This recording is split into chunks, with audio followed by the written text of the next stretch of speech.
अस्सलाम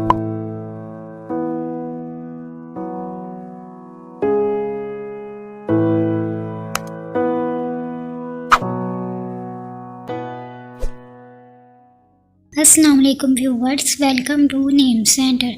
आज का नाम है अक्सा। अक्सा नाम के इंग्लिश में स्पेलिंग AQSA।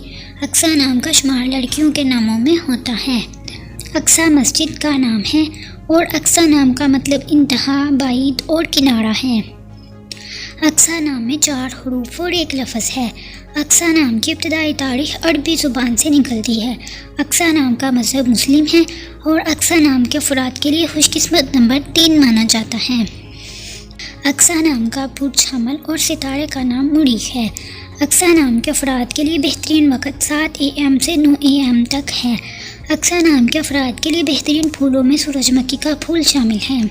अक्सा नाम के अफराद के लिए बेहतरीन दिनों में मंगल और जुमेरात शामिल हैं, जबकि बेहतरीन रंगों में सुर्ख और बनफशी शामिल है।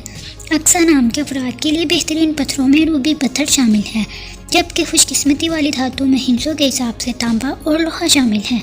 आपको वीडियो कैसी लगी कमेंट बॉक्स में ज़रूर बताएं और अपने नाम का मतलब जानने के लिए कमेंट बॉक्स में कमेंट करें। वीडियो को लाइक करें, शेयर करें और अगर आपने चैनल को सब्सक्राइब नहीं किया तो चैनल को सब्सक्राइब करें। तो फिर मिलते हैं किसी और वीडियो में, तब तक के लिए अल्लाह हाफिज़। Thanks for watching.